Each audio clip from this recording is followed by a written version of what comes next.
Welcome to The Film Board, the movie conversation podcast reviewing the latest releases that you've seen and want to talk about.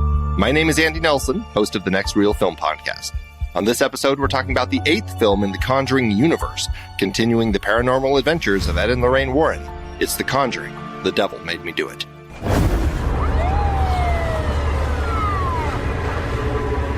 Hey! You okay there? Jesus. I think I hurt someone. This is Ed Warren, here with Lorraine. All right, let's get started. Residents of Brookfield were shocked this afternoon by the broad daylight murder of Bruno Sauls.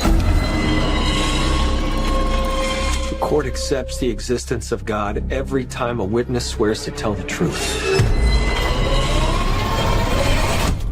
I think it's about time they accept the existence of the devil. Whatever is going on, whatever happened that day, that was not Arnie. It's a witch's totem. We think your family was cursed. And that connection's still open. Andy, have you heard about these membership plans we have over at the Next Reel? Membership plans? Tell me more. For just $1 a month, that's practically nothing. You can become a one-reeler member and get access to member channels over on Discord. But I'm already a member on Discord. Yeah, but you don't have access to the special channels. Ooh, so what's on these special member-only channels? You know that Saturday matinee show? Oh yeah, the one I get every Monday when the hosts talk about news and trailers, play movie-related games, and then they challenge each other with their lists of films related somehow to the movie that we reviewed that week? That's the one. Members get access to the Show Talk channel where they can vote on these lists each week. Wait. You mean there's a vote? I love voting. Mama always said, vote early and vote often. Now, if you bump your membership to the two-reeler tier, which costs a measly $5 a month, practically the same you'd pay for a fancy coffee drink, you get so much more. Oh, what more is there? Two-reelers not only get everything the one-reelers get, that's a given, but they also get access to live streams to watch the shows when they actually record, or anytime thereafter. You mean I have to stop doing this in my bathrobe? Two-reelers also get to be a part of the pre-show chat with hosts before every Film Board episode. I like it. Two-reelers get every show before regular listeners and without ads. Oh, you mean they don't have to sit through this? Count me in. But the best benefit of all, members get bonus member-only episodes. I love that. It's an exciting time to be alive. What can I say? So how do I sign up? It's easy. Just head to thenextreel.com/membership. Thenextreel.com/membership? Thenextreel.com/membership. Access to member-only channels in Discord, early access to shows, access to live streams, and member bonus episodes. Sign up today. We have a full house here today joining in to chat about this movie. The devil made us watch it, so let's dig in. First up, Tommy Metz III. How are you, Tommy? It is a pleasure to be here. I'm doing great, Andrew. Excellent. Pete Wright. Always nice to have your voice. Just following the adventures of Ed and Lorraine. That's right. All I do.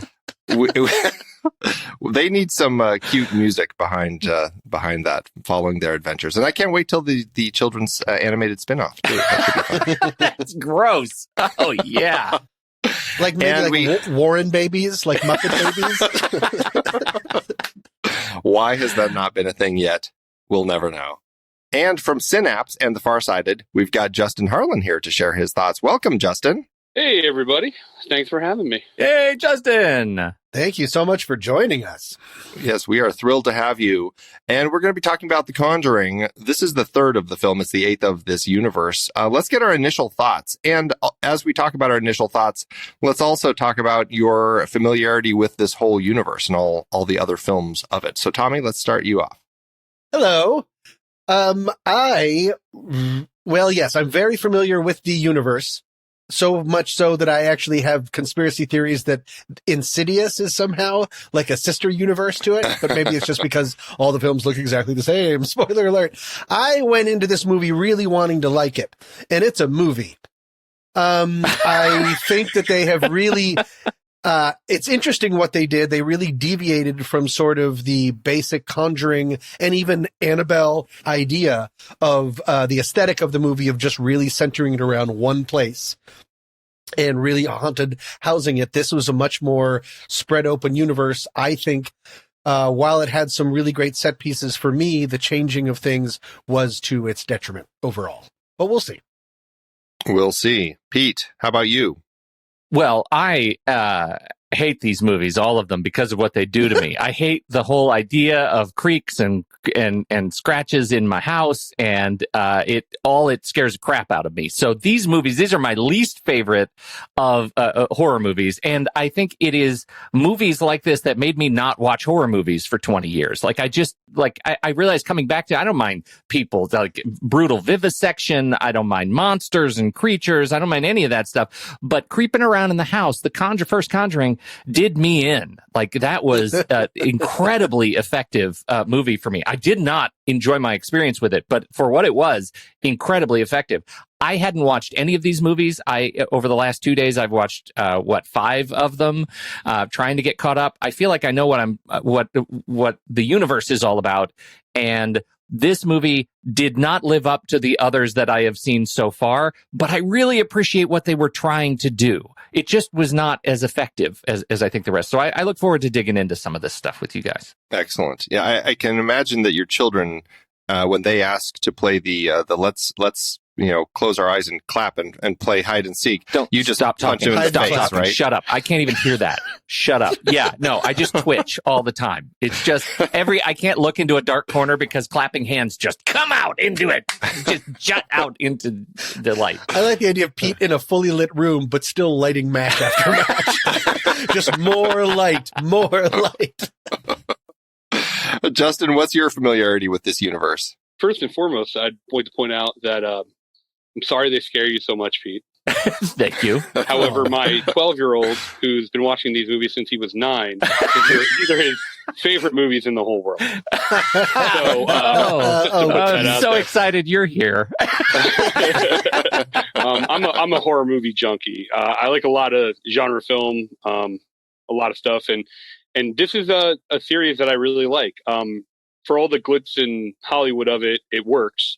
I don't always love a lot of the Hollywood glitz in horror movies, but I feel like these ones all work. And I will agree, though, to me, this was the least effective of the main trilogy so far. And I'm familiar with most of the other films. I skipped the first Annabelle because I was told to, and I feel pretty good about it. But even the second and third Annabelles, I probably would put above this as well. But I didn't hate it. I mean, I liked it. I still liked it. I just liked it less. Yeah, I think that's where I fall with this one as well. And I did just manage to finish all the films that I had missed. So I watched The Curse of La Llorona just the other day. And so, which was Michael Chaves' first film. This is his second, taking over from James Wan, who had directed the first 2. And I don't know if it was him completely, but it surprised me that when I watched The Curse of La Llorona, and James Wan had this to say: while working closely with Chaves on The Curse of La Llorona, I got to know him as a filmmaker. Chaves' ability to bring emotion to a story and his understanding of mood and scares make him a perfect fit to direct the next Conjuring film. It surprised me because I saw the film and I'm like, it wasn't that great. In fact, it's probably my least favorite of all the films in the universe, which is, saying something, because I really enjoy a lot of these films, even though it does have some that are fairly low points, like you pointed out, Annabelle, which I think is kind of another low point in the franchise. But The Curse of La Llorona, while it does some interesting things, largely just felt like I had seen everything in the film before. And that is what drew Wan to hire him for this film. So that was a surprise to me. Because also I just don't feel like I'm seeing much that he's doing here in this universe. I don't know. James Wan, I think, has, certainly created a career for himself, making some pretty scary films and and franchises like, you brought up Insidious, Tommy, and obviously Saw. And he's doing other franchises too. But I like that he's really kind of digging into these types of films and doing really interesting stuff. And I love that he's latched on to the stories of Ed and Lorraine Warren and how they've been exploring these. And I can't help but feel like, okay, so with this film, is the reason that we got the film that we got? I mean, and I'm curious what you all think. Why were they just trying to get away from the haunted house tropes and moving into something else? Because this, I felt like it was basically a demon possession. And are we like looking at a haunted person now? I don't know. Do any of you have any thoughts about kind of this shift in the way that we're looking at this story now, as opposed to what was so effective in the first two? My thought really on that is just the fact that this is probably the greatest or most famous Ed and Lorraine Warren story out there, or one of them. And I think they had the intention to put a cap on the series. I think this is probably the end. You think? I could be wrong. It felt like it though. And so I think they tried to do something bigger in scope as well to kind of make it like the final hurrah. But I mean, anyone who's familiar with Ed and Lorraine Warren in real life, they're nothing like Ed and Lorraine Warren in the films. In the films, they're superheroes. They're wonderful people, and in real life, they were hucksters, and that's the nicest way I can put it. So I put it out there to say that, like, I think it's just because this was one of the biggest, most, it was in the media. It was a big deal. This whole case, and while the film says it's the one that proved the existence of the devil, they literally threw that defense out before they even held the trial in real life, and said it was self-defense. So, I mean, it's obviously fake, but I think in the story of that the film we watched, it was meant to be the exclamation point on the series. I could be wrong though. There could be more to follow. That was an interesting point to your point. And that was a thing that I think where reality breaks my interest in the story itself, because I know that they make this big deal about how they're going to prove the existence of the devil in court, and they never go back and do that. And it's because, the next line after that is the judge saying, no, you can't do that. We're not going to, this is a court of law, not demonology. So we're going to go ahead and wipe that out. But I feel like that setup, taking us into this sort of Law and Order arena, is really fun. And as long as you're going to play fast and loose with actual events, let's go ahead and see how that plays out. Why don't we get to see, some courthouse spookery? I think that would have been a really interesting way to take it. 100%. That was one of my biggest things is I was more interested in, I want to see how that court case. Yeah. Cause if you guys have seen The Exorcism of Emily Rose, I think it's called, It's the same idea, but they do it in court, and they're really bringing up, that wasn't demons. That was this psychological phenomenon, or that was this kind of physical ailment. All of that was really fascinating about that movie. It left. I would have rather spent the time, if we're not going to get a haunted house and we're going to just be now in the woods, and now we're at this other house, and now we're in a morgue. I mean, they went so many places. That's just not what I come to The Conjuring for. That's just a much more, this had the feeling, not really, but it had more of the feeling of like when they take another script and meld it to be a part of a series. Yes. And you can tell this didn't start as a blank. That's what this felt like. So it felt like a Hellraiser movie? Right, exactly. Yeah. Yeah, because it's like a completely different story. And at the end, Pinhead shows up and he's like, take that, jerks. And you're like, wait, what? He was here the whole time? Yeah. Well, I think that's a really interesting point, Tommy, because what they do, by even going to all the different places, they still make the same movie we've already seen. They do the same setups, the same scares, the same stuff. It's just, spread out. They could have made it in a single location, right? With the same scare setups. And so that, I think that's a challenge for the film. Yeah, right. It could have been centered around the prison where they're holding Arnie, right? I mean, we could have just had them focusing on the stuff there. And it's part of it felt like I don't know, and maybe I'm just reading into this too much, but it felt like, when you have actors who are part of a franchise, like we have, Patrick Wilson and Vera Farmiga, who I very much love in everything they do. And I really love what they've been bringing to these two characters over the course of this universe and the different films that take place in it. But part of it felt like, with kind of the further exploration of their love story and how they met and all of this sort of stuff that we're getting in this film, that the two of them said, I'm fine doing it again, but I want to do a little more. Mm-hmm. And like, I just don't want to be stuck in a house all the time. Can we go out a little bit? Like, I couldn't help but feel like there were some notes from the actors who wanted to do something else with it, because it felt like a lot of it was like, well, why are we here? Why are we over at John Noble's creepy basement now? Like, like there were things in this story that just felt like, just like, I don't know why this is, why are we now over here in this particular place dealing with this stuff? And so that was frustrating to me that we kind of, we took those roads. But it's not to say that there's not effective stuff going on in this film. And I think that's something I think is certainly has been proven by this franchise, is how they effectively craft these ghost stories or these demon stories, as really, I guess, a lot of them fall to. But the way that they move the camera, and I find like the camera pans, like there are some really just subtle camera pans, like I'm going to look to the left, and now I'm going to look to the right, and the camera's going to come back, but now there's something new in the frame, or now there's something missing in the frame. And so I like the way they do that, or they have a person standing there and then move to reveal something behind them. And I guess that it's almost become so tropey in this type of film that they do it, but I just find that Wan was doing it so effectively. And so I like those sorts of things. And so and I guess you could argue jump scares, they certainly love playing with jump scares in this franchise. And maybe to a point where it's overused and ineffective. But I mean, are there other elements that they're doing well in this film? Whether it relates to the previous films or not? I have a question. Can I ask a question of the expert panel? Because this has bugged me about these later movies. I feel like one of the things that is so perfect in the first Conjuring is the timing of these scares, right? The timing of those pans and the high angles and the long lingering shots where you don't know what's going to come out of the dark, but something's going to come out of the dark, or, the shot where you have the weird, creepy character and you see them in frame for just a minute and then they start running at you at that like hyper speed and they go, yeah.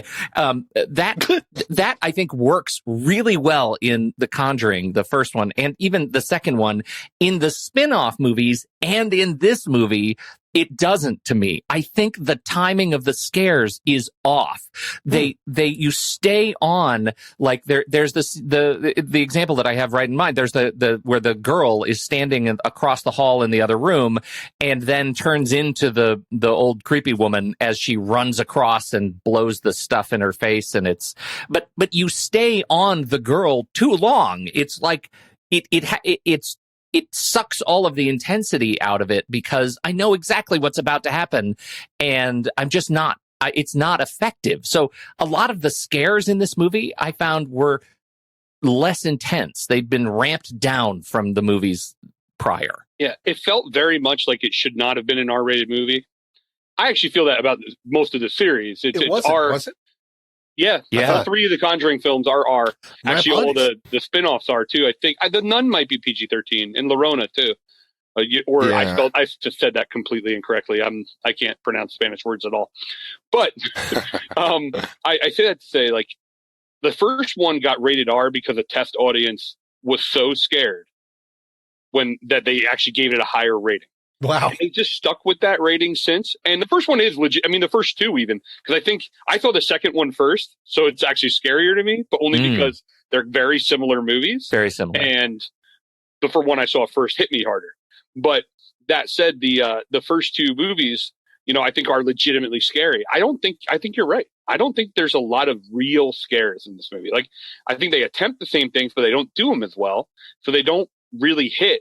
I brought up that my 12-year-old loves this series. My 10-year-old wanted to watch with us, and he's not as much a horror one. And I was like, eh. And I kind of feel like he could have watched this one. I don't think he could have watched the first two. And it's just to say it's not that scary, and it really didn't feel like it earned that R rating at all. And I can't help but feel like, based on my experience with The Curse of La Llorona, that kind of comes from Chaves as the director, because I just felt that film everything was so expected and nothing was a big surprise. And even with Wan coming up with the story with his co-writer and producing this, I don't feel like Chaves just gives it the sense of power and dread that Wan had been able to do with the previous two films, and that's frustrating for me. The thing that always seems to work, at least for me, the best is practicality. The first Conjuring was almost completely practical. The second one with Captain Twisty, I don't remember. There's like a crooked guy. Man. Yeah, yes, it started to really get more and more CGI, and then this one goes even further with monsters coming out of shadows that are clearly not possible. Insidious stays really practical too, sometimes in a ridiculous way where it's just people in a bunch of makeup going, ha! But that for me is always going to be, like Pete was saying, with the pans, or like you were both saying, pans to hide, pans to reveal, people behind people. That's always the most effective. One of the things that also breaks this movie for me is I think the demon was too powerful. Okay, interesting. One of the things that happens in the Conjurings is so much is just in someone's head. Or they're with like a medium and they're going through, it's just one person sort of experiencing things. This demon is bringing dead people back to life, is throwing people around. It just didn't have, I guess it's the same thing I'm saying. It didn't have that haunted house. I want plates to fly around. I don't want an enormous morgue beast to like show up in multiple locations chilling out. I didn't really care for some of that. You're talking about Bloated Man now? Yes. The big chasey guy? I didn't care for that either. I think just too much like CG augmentation. And it really for a series like this, I found that stuff really distracting. Well, and so there's two things here. One is the what the demon's doing, and two is the CG. Because I definitely have an issue with the CG as well. I feel like it was just too much, and as creepy as like Morgue Guy was, it still just felt like there was a lot of CG enhancements that just made it work. And I feel like when we do see like the woman creepy creature, when she kind of opens her mouth and stuff, I feel like they're doing some of the mummy mouth stretches too, which also I find so tiring. But going back to what the demon's doing, help me out here. Correct me if I'm wrong. Is the Morgue Guy actually there, or because I know there are points where it's made clear where what we're actually seeing is all just stuff that they're putting in, or that this creature is putting into their heads. When he's in the multiple locations, yes, I don't think that that's just a vision, but I think he really seems to be standing up in the morgue. Because they end with him like crashing when he finally wrenches Lorraine's hand away. He's still there. Whereas I would have loved it if they would have gone and everything's back to normal. I love it more if it's the playground in your head versus I'm a demon marionette that I can just make anything happen. It's too much. It's too much power. I had that exact thought. Like what? So at the end, if he is real, literally this demon is walking across town to get from the morgue to the house. And that suddenly makes it funny. Like that's not what you want me to feel. Taxi. I immediate reaction the second time he showed up, in the next scene, I was going, so he followed him home? Yeah. Right. Like I was so confused because exactly what you're saying. Like he was clearly meant to be real in the morgue. He must not have been real elsewhere. I don't think so. But I was so confused. And I agree with you in the demon's too powerful thing, because it's weird to say about a movie about, demons and it's clearly in another world, but it felt not grounded enough. If that makes any sense. No, that's a great way of saying it. I get why it's a weird thing to say, but no, it's I keep saying the exact same word too much, but maybe that's it. When I say that there's too much power, it's like there's just too much. It's no longer a cat and mouse. It seems like the demon could just win in a heartbeat.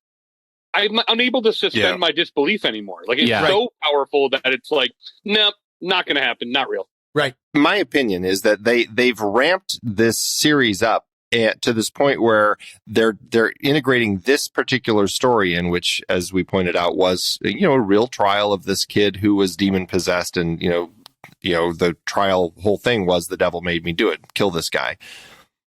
But when you read through the case, like that's kind of where it ends. And as you said, they didn't allow that to be kind of the reason for in the court case, and he ended up spending time in prison.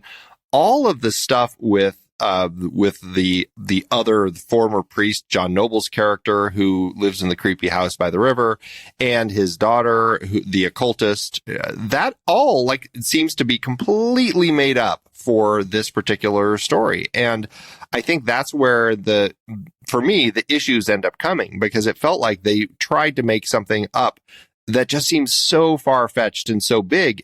I end up struggling with it. And, the whole like creepy basement and all the church things that she's drawn to, like, I don't know. I felt like we're going maybe too big here. And maybe that's why it feels like not grounded, because they made it just so large. Yeah. It's two movies. Yeah. It's two different movies smashed together. And that's why when we first meet Noble, and I think what you wrote in the rundown about, do we really believe that John Noble's not going to come back? It's totally like Chekhov's Noble. He's just like, I'm just going to be over here gardening. And it's like, we'll see you in the third act. Right. But what was frustrating about it, because there wasn't enough of a connection, you assume that when you go down to the basement, we're going to get the Book of the Vampire. That's where we're going to get the explanation of what's really going on here. And instead he's like, look, spooky, huh? Bye. Yeah. That's a sign. He even sets it up. This is why you're here. Right. That's not why we're here, actually. That's not why we're here. And so it's going through motions, but not fulfilling them because they don't need to be there in the first place. The Book of the Vampire happens so much later and just seems so weirdly put in. And I just have to follow up on that point, because their guy, Drew, who's working with them, like I was convinced that he was like a background actor, because he doesn't speak so long in the movie. Like every time we see him when he's at the beginning filming the whole initial exorcism, he doesn't say a word. All he is the cameraman.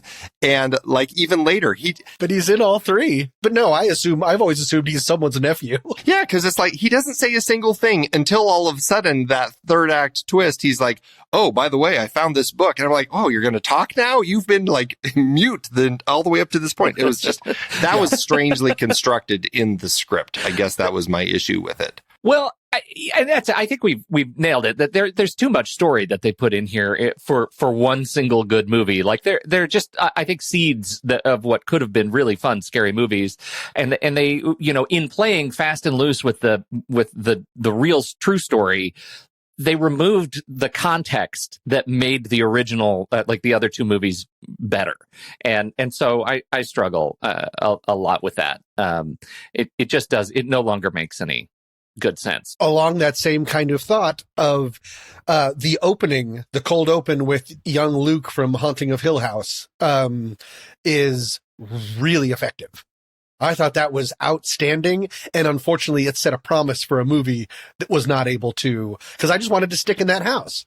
I would have been fine just hanging out in that house. And then when we move to the kennel and he does the James Wan, every single Conjuring has the exact same, not exact same, but that long tracking shot that gives you the full 180, 360 of here's where we're going to be and look at all the things we're going to play with. And then we leave the kennel by the end of that. During the first act, it keeps promising things that I am excited about and then taking them away. There's no reason to give us that huge kennel shot because we're out of there after the stabbing. Well, and speaking of promises, it doesn't deliver. You mentioned, the Exorcism of Emily Rose earlier, which is honestly a movie I absolutely adore. And in the marketing for this movie, it felt like there was going to be actual courtroom stuff. Yeah. And there really wasn't. Like, there really wasn't at all. And honestly, the Emily Rose is based on a really, really interesting real life story, and actually sticks really closely to the real life story in a lot of ways. So it's nothing like this movie. It sticks to the story. But I really wanted to see some more, because I haven't seen since that movie something that blends this unique religious horror world with courtroom drama. And I kind of love the way that they played together in that movie. And I kind of was excited to see another movie do that. Agreed. It seems like they were setting that up, especially they emphasize it in the trailer. And then Ed has that great line where he's saying, the courtroom always has people recognizes the existence of God. Yeah, right away. So why can't they? I think it's time that they start paying attention to the devil or whatever it is. And it's like, that's great. And it does make it feel like, oh, there's going to be some interesting courtroom stuff here. And it totally gets dropped at the end as just kind of a wrap up text that we get about what happens. Like, oh, really? That's where we're going to go with this? Yeah, it was such a mic drop line too. And you want to see, like, how does that play out? I want to see Ed and Lorraine in research porn. I want to see them do for paranormal research what the girl with the dragon tattoo did to like iPhoto. You know what I mean? Like, I want to see that. And we never got that. And I think we move from there. We've got now the boy who is kind of the principal scare. He's possessed in the beginning, and then it moves to Arnie. The thing moves along, and so we move from these characters that I feel like I want to build an attachment to. I feel like I'm supposed to really like them, and I think it would have been really interesting had we been able to stick with the boy. But because there was some weird allegiance to the truth, to the true story, we move on to the older guy, and now I don't really care anymore. I kind of was done. I was okay when it was the young, bespectacled kid on the waterbed. That was going to be a cool scene. Yeah. And we lost it. I started losing interest. Why have an attachment to the real story if you're not going to actually have an attachment to the real story? So, like, it's almost like we're half committed to being part of this real world, but we're not really committed because we go so many different directions. I mean, I brought up real Ed and Lorraine versus the movie Ed and Lorraine. I mean, you asked at the beginning of this conversation, and we still haven't pointed out anything that we really like. What was good in the movie? And actually, Ed and Lorraine are great. They're phenomenal. And like, to me, every time those two are on screen together, they are amazing. I love them as actors and everything they're in, but I really love them as these characters, even if they're not at all based in the reality of these characters. I think that's true. And I actually think what they did with the characters, Andy, you made the point, like, I think we want to do something more. The something more I thought was great. I liked what they did with the characters. I could watch Vera Farmiga all day long. I mean, who are we kidding? But the scene in which where she first confronts the witch and says, like, how are you doing this? And tells Ed the connection works both ways. Like, that was a great and intense sequence. I thought that was really great. So again, like, anytime they're actively engaging with the demon together as the Scoobs, I think was really fun. There was that great parallel scene where they have Arnie in the hospital and he's floating, and they have Ed and Lorraine doing their thing in another location, and they kept cross-cutting back and forth between, like, doing these things what the girlfriend is doing to Arnie. I thought that was so intense and really a great beat. So there are things that do work. I like he does it, I think, twice. The motif of, check me out. I got so excited by saying motif, I forgot what I was going to talk about. I like the part with the call. There's, when characters go through sort of a, semi-translucent, I was saying call, but like a membrane. It's always, when Lorraine is under the house and she's going into the rat hotel to find the witch totem, she passes through that gauze kind of thing. And then you would think that you would want to just stay in there now, because to go away from this smaller area would let the air out of the scene. But instead, he does this neat thing where he then goes back and films it where she's now on the other side of the gauze. She's passed through into a new kind of area, and it's very effective. It makes it seem like she's in more danger. The same thing happens at the morgue when they both go through the gauze when she's trying to connect. I thought that was neat. And my assumption is that the idea is passing. It's always when they're about to really have a big reveal about something involving the other side, the supernatural. And I thought that was a nice way to do that. One thing that I thought was really interesting, Pete, this goes with you, with the connection with mean Lady Magoo, is seeing through the killer's eyes. She's seeing through the killer's eyes, being able to see that there's a rock nearby to grab and to hit her. That's a really interesting idea of being able to seeing through your eyes and someone else's eyes to help you. It was just never explored. And then what was that part that I thought was fascinating, where there were multiple Lorraines? Yeah. In that one hallway, and they're like, right. It's almost like different timelines or loops, and then one is ahead. What was that? That was great. That was such a cool idea that is unexplained and completely unexplored, but you could make an entire, like, set pieces of that. I'm pointing out things that I liked that I wish there were more of, Right. because that was really interesting. It was a great moment. And that's the sort of thing that, like, they really And it was practical. It's practical. And I feel like there's something here that the demon is doing where, it has no connection to reality, or she's trying to find this stuff, and it's creating these visions, which we've seen it do. I mean, that's what it does, is it makes you think something's happening, and then you accidentally kill the person you love, sort of thing. And that's what's been going on. And so she's in this place where she's completely lost. And that was great, because then you assume that the creepy Satanist woman is tracking her down, and it never quite gets there, but it was a great moment. And Pete, you brought up the moment where Lorraine then comes, like, running around the corner toward Ed, which and then all of a sudden she goes through a shadow, and it becomes the Satanist woman, and she blows the dust into Ed's face. And I actually thought that was a really effective moment. I mean, I'd seen it in the trailer, but still, I thought that it was effectively done, like the way that they kind of, okay, here comes Lorraine running to Ed because they're both lost in these tunnels trying to find each other. And then all of a sudden it's the woman, and she kind of blows this stuff into Ed's face. I think it was more effective in the trailer. Well, and that's the thing. That's the frustrating thing with these moments in trailers, because then you've seen it, you know what's going to happen, right? Yeah. I do have a story question now, because I was a little confused, and maybe this goes to the issues in the way that they chose to craft this story and what the demon and the Satanist are actually doing. But my understanding is that she basically is making a deal with the demon, and then to get these souls. And so she has to, like, take over. There's two people involved, and they love each other, and she has to basically have one of them kill the other, and then the other one will kill themselves. And it's kind of a suicide sort of thing. And then the demon can get both of those souls.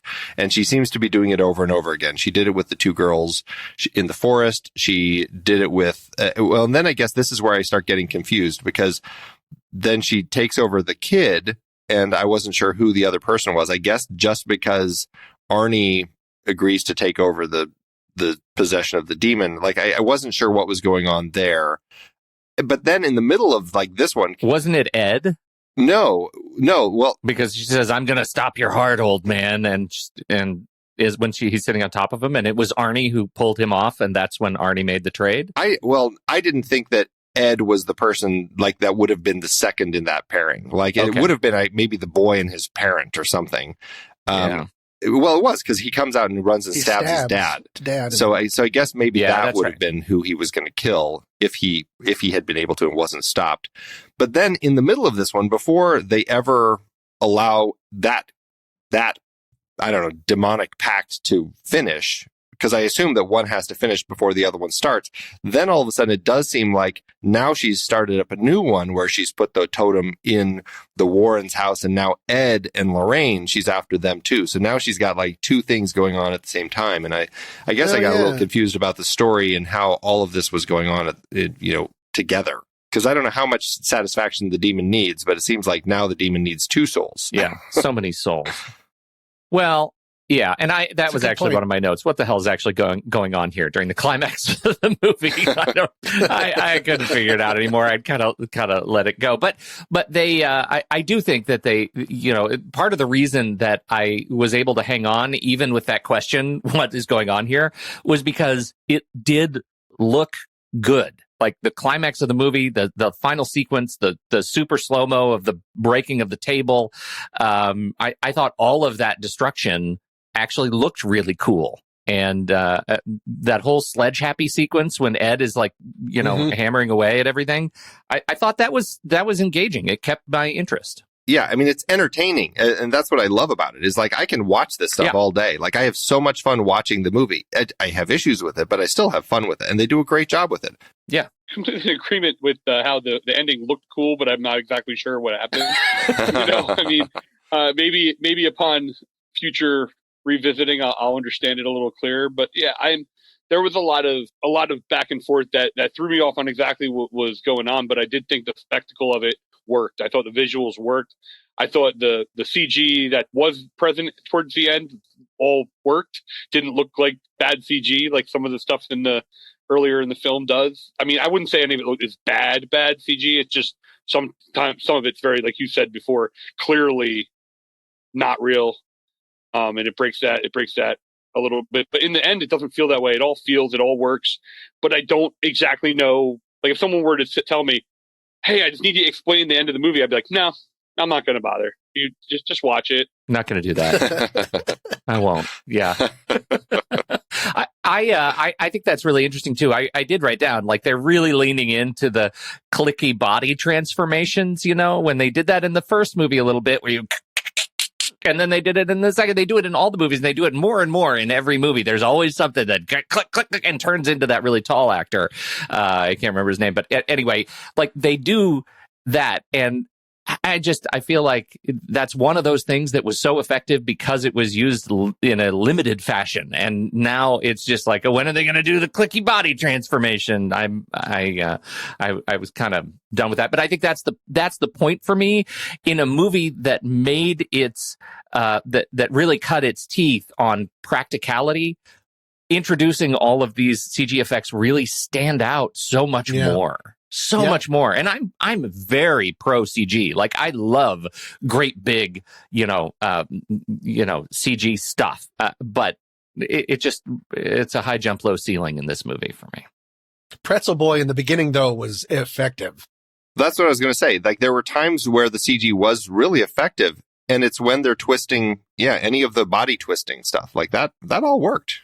It looked real. Yeah. I mean, real enough, it definitely didn't look bad. No, like, and when Arnie's doing it in the prison, when he's going through that exorcism toward the end, like, I thought he was kind of doing the little twists and the way that his body would kind of like unfold itself to stand up and stuff. I was like, I actually was buying into the way that movement was happening when it comes to the CG. And that's where I think the CG is more effective, is when they're taking it in limited doses to just enhance what's actually there, as opposed to just modify, like doing a whole face on somebody that's just clearly a big CG thing. And that's when I'm more frustrated with how they're playing with the CG here.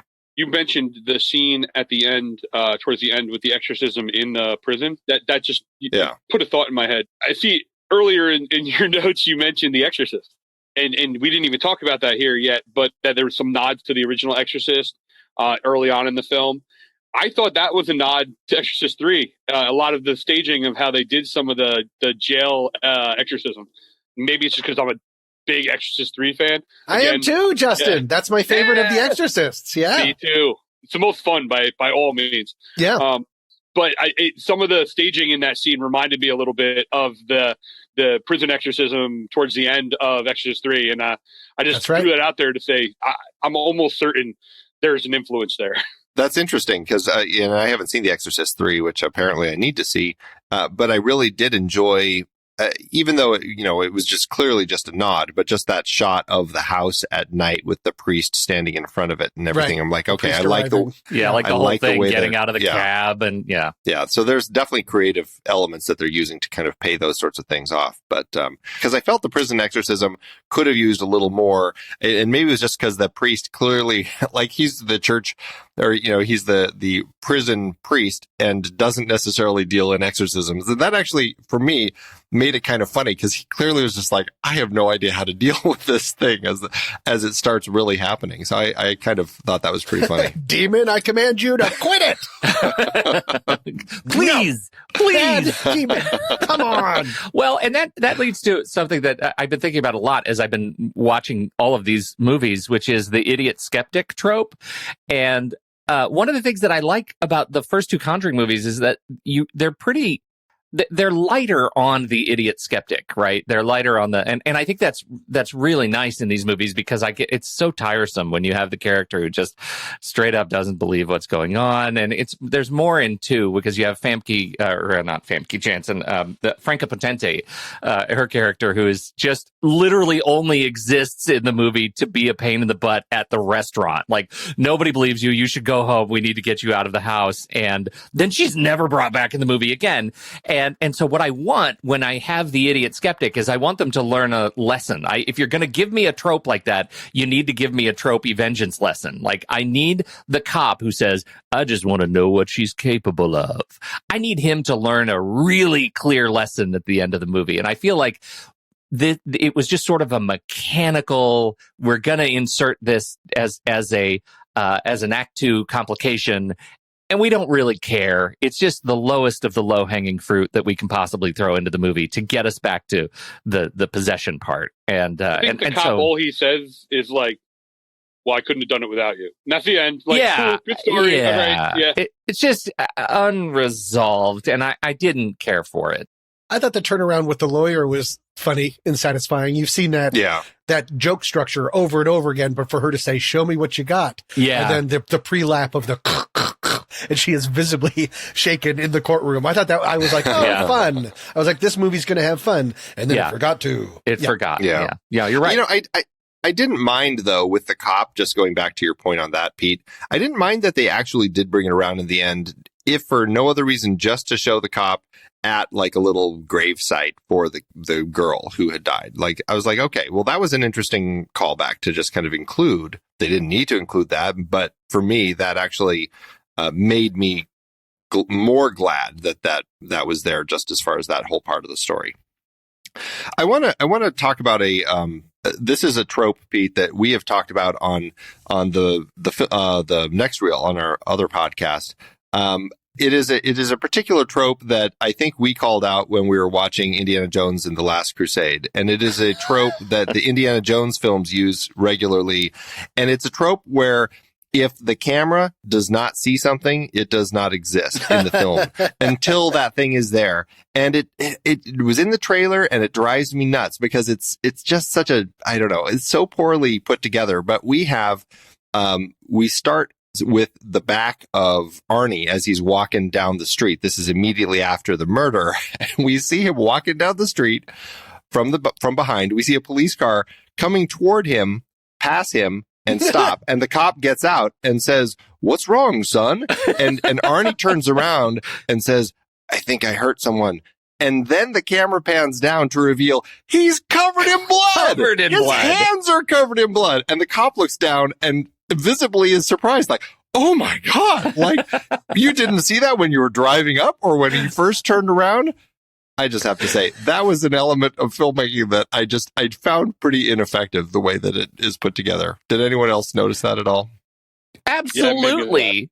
Yeah, absolutely. His skin was all discolored. Like, he looked terrible. He was shambling along the street like a zombie covered in blood. And the cop is like, "Just checking you out, man." It's just too much. Maybe he was practicing good driving. 10 and 2, eyes on the road. It's one of those silly things. I mean, it's not a huge issue in the context of the story, but the way that it was structured, I thought it was pretty funny. I don't know. I watch a lot of true crime with my wife because, middle-aged white women love true crime, period. It's just so true. It's a true fact. And so we watch a lot of true crime, and I'm of the belief that a cop really could react that way because they're really not observant sometimes. I mean, when you watch these stories, they're really not always that good. That's so funny. I didn't see the blood dripping from all of him. Even though he's responding to the call from Lorraine saying, "I think something terrible is about to happen at that house." Oh, too funny. Yeah. I want to, I know we're getting close to wrapping this thing up, but I want to talk a little bit about our villain here. We have Eugenie Bondurant. She's playing, as she's credited, the occultist. And, okay, so what do we think of her? How well does she work in context of the story? And is she bringing enough here? What did you all think? I like that she wasn't like salivating and all of that. I always prefer a more understated villain to let the spooks do the scary stuff and let the person, because, there was a lot of candles to light and there was a whole bunch of stuff to do. She's got to be fairly on the ball. And so, but it did feel like a first draft of that. I would have liked to have given her something more than just school marm. I'm not exactly sure what she was, but there was just not enough going on. Yeah, I think like a paranormal Nurse Ratched would have been much more sort of textured. Like I felt like she was a character design, like a sketch. I totally agree. That's a great way to put it. She wasn't understated. She was like non-stated. She filled a hole, and that's I haven't watched The Nun yet. They filmed the rehearsals. Yeah, by accident when she's like at 20% because she wants to save it for her big break. Yeah. I think it could have been something, but this is not a character that I want to spin off of. Like, the school marm. I don't need 3 more movies about her. Right. What about you, Justin? How'd you feel about her? She was thoroughly adequate. Yeah. Like she did the job, but she was not like there was nothing exceptional about her character. And I think you're right. I don't think it's necessarily her as an actress in this role. I think it's just written without anything for her to really do. Unfortunately, I think in a lot of movies, actually, when you're kind of this occultist type, you're either really over the top or you're too understated. And she fell on the too understated. I feel like a lot of movies don't find the right mix for this type of character. And I could probably only name a few, and if I really thought about it, and that's about it. So, I think that just unfortunately the way it rolled in this movie. Well, I almost get the sense that they had her written the way they did because they wanted her to be like the gateway to let the demon do the heavy lifting. And the problem is the demon also didn't do the heavy lifting. So you end up with a kind of anemic baddie that didn't quite do it. Yeah, it was kind of frustrating. I really liked her look. Like they found an actress who I thought worked perfectly in this type of story, right? She's just kind of that gaunt, very skinny, as you said, school marm. She definitely has that sort of thing. She would have fit perfectly in The Nun. Like when I first saw her, I'm like, oh, is she a nun too? Like that's immediately where my brain went. And so I thought it was just very funny that they cast someone like that. But I thought she was effective as far as how she looked. It became weird for me the moment when she was, when Lorraine, you brought this moment up, Tommy, when they're in the morgue and Lorraine connects with her and they see each other. And then she opens her mouth and speaks and she says, "What are you doing here?" And her voice just threw me off because I was like, oh, wait a minute. She just sounds like so normal, so weirdly normal. And I don't think that by nature is a problem, but in context of the film, it just totally pulled me out. I'm like, oh, why does she just sound like such a normal person living down a few houses down? It was odd to me, but it's funny. She was in Fight Club. She was? She played Weeping Woman in Fight Club. Weeping Woman. Yeah. Tom, you don't remember Weeping Woman in Fight Club? Was that the one that looked like someone put on Meryl Streep's skeleton? The one that's in the church? That's a thing. I really like Fight Club. I think she's the one speaking at the thing. And is trying to find someone. She has many toys and things if you'd want to. Is that her? Okay. I'm going to go with that. It is also one of my, like, in and out of my favorite movie slot. And I can't really place her either. So I think I'm going to go with that. She was also in Sorority House Vampires. So there you go. You can always fall back on that one. You can always go back to that. Yeah, no, it's interesting. So this is actually, you mentioned another element that these films have, Tommy, the fact that they start with a scene that then they use to kind of create a follow-up spin-off. Does this have anything, like, do any of you see anything from what we saw here that could potentially become a spin-off here? This is the first one that the cold open is directly connected to the rest of the movie. Yeah. So no. This one goes from you see the crime happen, the demon crime happen, and then we're going to go solve it versus an Annabelle or Valak, the nun, any of that. So no, I don't think so. Wait, in this one, I can't remember. Does he put an artifact in the library, in the vault at the end of this one? Yes, and I don't recognize what it is. It's from the table. Yeah, it's her cup that she would put like the egg and stuff in, but we never focus on it much. No, that's what I mean. Is it's so not iconic compared to like a monkey with symbols or Annabelle or anything else. It's just sort of like he like brought a pencil from the desk. It was like, yeah, that'll do. That was a weird missed thing because you only saw it from above. Yeah. When she's cracking stuff. And so when he put it on, I was like, what? What's that from? Right. Interesting. I think one possible spinoff could be prequel of Ed and Lorraine, because we had that sequence of them falling in love. Interesting. And so what I think of is it possible they could take the temperature of how that's received and do something with their earlier days? What got them into this world? Well, they've been planting the seeds for that, right? Like in the second movie, there was a lot of that. Like, oh, you've heard this story before? How I finally met somebody who understood me? Like that would be a natural prequel. The only thing that stood out for me, although that definitely stood out for me because we saw just all the stuff with their love story and everything, I was like, there definitely could be something there. But also they bring up this whole idea of the disciples of the Ram cult. And that's really what Kastner, the John Noble character, he had been working with. And he is the one who had recognized the witch totem, blah, blah, blah.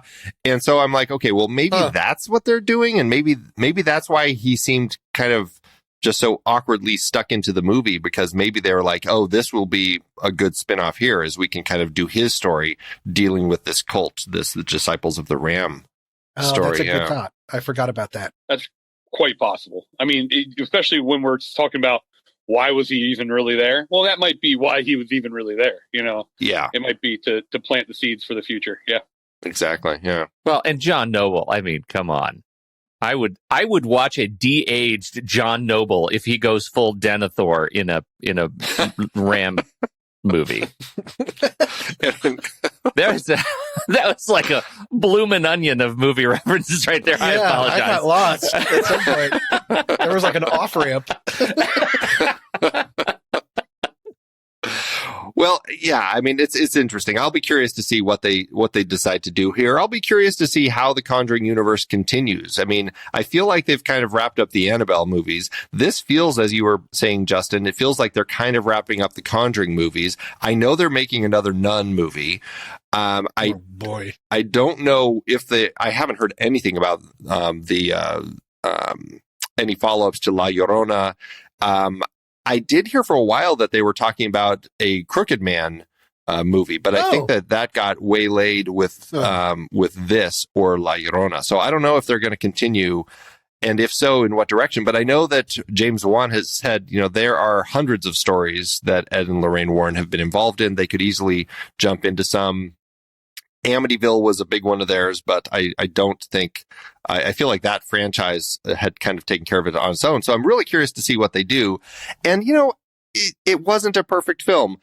I have a lot of issues with it. I still had a lot of fun with it, and I'll still return to the Conjuring universe because I just kind of enjoy what they're doing with these films. Are you sure they've done enough with Amityville? There's only about 58 movies. And don't you kind of feel like this series is constantly coming back to Amityville? Like sorta we could have done it better. We're not going to do it, but we totally could have done it. Like it's got a real inferiority complex about Amityville.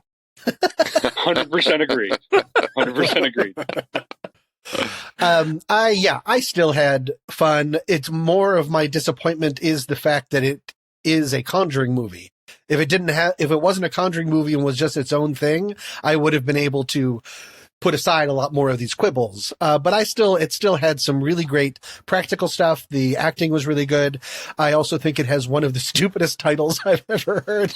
Did we talk about this? The Conjuring, The Devil Made Me Do It. That's so dumb. How is everyone not angry about how dumb that is? And I know that they have someone in the movie say the devil made me do it just in order to, but like.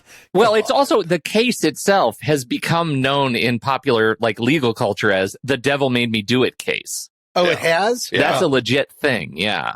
Oh, well, now I feel bad. You shouldn't feel bad. It's still dumb, but I would like it was dumb before. Right. I wanted to pitch The Conjuring, The Devil You Say, and then The Conjuring, Devil If I Know. That's it. Oh, and then the last one was The Conjuring, I have chicken on my hands, because that's what John Noble says. That's his first line. You can cut that was my favorite line of the whole movie, just FYI. For a second, you thought I was just being a weirdo, but no, that's a line from the movie. How about just The Conjuring 3?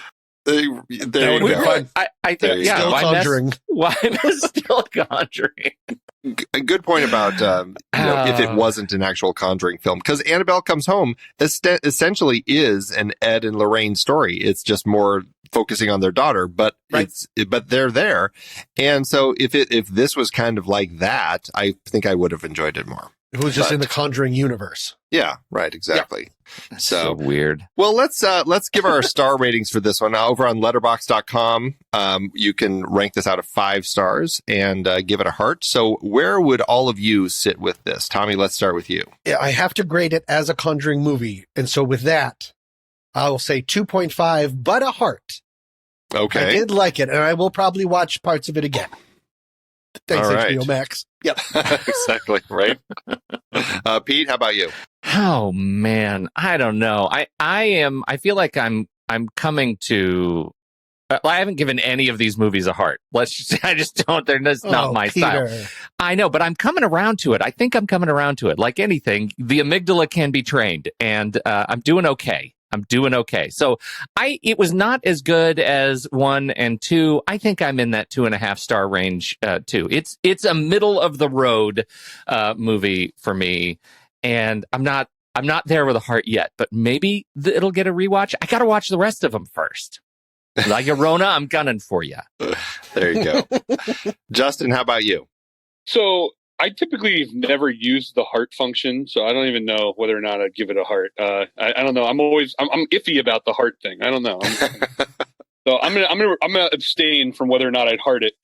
But I guess I would technically, because I go 3.5, because to me the first 2 are solid 4s for me. Like, I really love those movies. And I really like the 2 Annabelle movies that I've seen, and the only 2 I will see. So, you know, it's a half a step to a step down, a 3.5, but I'll give it a 3.5 at this point. Cause I really did enjoy it. And and I have a special place in my heart for this series because my 12-year-old's his favorite movies. Like, he's fallen in love with these movies. So it gives me something cool to watch with him. So I'm going to go 3.5. 3.5. All right. I think I'm right. Kind of in that same zone all of you are. I find these so easy to watch. I just really enjoy them. So it's easily getting a heart from me, just because for that rewatchability factor, I'll totally look at it again. And I think I was sitting at 3 stars. So I think 3 stars and a heart. That's where I'll land. So that gives us an average of 2.875. And, I feel like take that's that, Letterboxd. Okay. Yeah, take that. We'll see how you can sort that out. But, it's a fun one. So 2.875 with the heart, and, we'll call it good. Well, all of you, thanks so much for joining me here to talk about The Conjuring, The Devil You Say. I hope this movie revives waterbed sales. I really do. I miss a waterbed, a good waterbed. Here. My kid had no idea what that was. He was like, "Why is there water in the bed?" And I was like, they used to have these things called waterbeds. He's like, "Were they comfortable?" I said, "No, not really." Yeah. They were terrible. all the benefits of a bed with none of the comfort or and higher or risk. any of the benefits of a bed. Yeah, you're right. Exactly. Do you like sleeping? Do you love Dramamine? All right. Tommy, Pete, it was a pleasure chatting with you both here. You too, Andy. And Justin, thanks so much for coming on board to chat with us today. Do you have any places you'd like to tell people to come find you? Yeah, so you can go to Synapse, which is synapse.co, and then also check out The Farsighted, which is farsightedblog.com. I'm about to launch a new podcast over there called Curtain Jerkers, about wrestlers in film. And so if you like watching mediocre movies with great wrestlers in them, it's definitely a fun place to come check that out. So, yeah. I like all of those things. Yeah. What a wonderfully focused podcast. Well, I'll have room for guests soon. That's so we'll awesome. talk. All right, everybody. Well, thank you so much for tuning in. Don't forget to join our online community with fellow movie lovers. You can learn more at thenextreel.com/discord. And if you're interested in supporting us to help keep the lights on and get some great benefits while you're at it, you can head to thenextreel.com/membership. Thank you, all of you wonderful members out there, for your support. As a reminder, we have our monthly member bonus episodes. We pretty much have been doing one a month this year and plan on keep on going. That's just this show. There's also all the member bonus episodes over on the Next Reel. And members at the 2-reeler level also get to vote on what we're going to be talking about. So don't forget to do all the stuff you're supposed to do with your podcasts. Coming up next week, we're looking at Lin-Manuel Miranda's and John Chu's In the Heights. Thank you, everybody. Meeting adjourned. Once upon a time, in a faraway land called Washington Heights. Say it so it doesn't disappear. Washington Heights! Lights up on Washington Heights. Up at the break of day, I wake up and I got this little punk I gotta chase away. Pop the grate at the crack of dawn, sing while I wipe down the awning. Hey, good morning.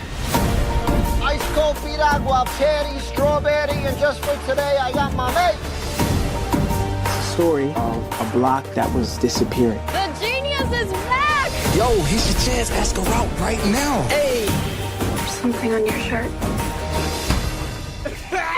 Smooth operator, all damn. We all had a sueñito. And when it came to dreams, we had to keep scraping by. Maybe this neighborhood's changing forever. Maybe tonight is our last night together, however.